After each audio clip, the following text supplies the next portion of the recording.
Velliyankallu regulator cum bridge രണ്ടാം ഘട്ട പുനരുദ്ധാരണ പ്രവർത്തനങ്ങളുടെ നിർമ്മാണോദ്ഘാടനം വെള്ളിയാഴ്ച നടക്കും. വെള്ളിയാങ്കല്ല് ഇറിഗേഷൻ പ്രൊജക്ട് ക്യാമ്പസിൽ ഉച്ചതിരിഞ്ഞ് 3-ന് ജലവിഭവ വകുപ്പ് മന്ത്രി റോഷി അഗസ്റ്റിൻ ഉദ്ഘാടനം നിർവഹിക്കും.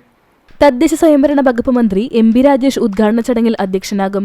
2018-19 വർഷങ്ങളിലുണ്ടായ പ്രളയങ്ങൾ റെഗുലേറ്ററിന്റെ കോൺക്രീറ്റ് അടിത്തറയ്ക്ക് നാശനഷ്ടങ്ങൾ വരുത്തിയിരുന്നു. തുടർന്ന് റെഗുലേറ്റർ പുനരുദ്ധാരണം സാധ്യമാക്കണമെന്ന നാട്ടുകാരുടെ ദീർഘകാലത്തെ ആവശ്യം മന്ത്രി എം.ബി. രാജേഷിന്റെ ശ്രമഫലമായാണ് യാഥാർത്ഥ്യമാകുന്നത്.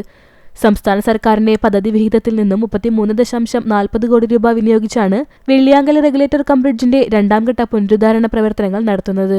റിംഗ് ബണ്ട് നിർമ്മാണം, സംരക്ഷണ ഭിത്തിയുടെ പുനർനിർമ്മാണം, കോൺക്രീറ്റ് അടിത്തറ പുനർനിർമ്മാണം, അപ്സ്ട്രീമിലും ഡൗൺസ്ട്രീമിലും sheet pile cut off wall സ്ഥാപിക്കുക, solid apron, block apron, loose apron നിർമ്മാണം, കരിങ്കൽ വിരിക്കൽ എന്നിങ്ങനെയാണ് രണ്ടാം ഘട്ട പുനരുദ്ധാരണ പ്രവൃത്തിയിൽ ഉൾപ്പെടുത്തിയിട്ടുള്ളത്. തൃത്താലയിൽ ഭാരതപ്പുഴയ്ക്ക് കുറുകെ 1998 നിർമ്മാണം ആരംഭിച്ച് 2007 കമ്മീഷൻ ചെയ്ത ഒരു വിവിധോദ്ദേശ പദ്ധതിയാണ് വെള്ളിയാങ്കല്ല് റെഗുലേറ്റർ കം ബ്രിഡ്ജ്.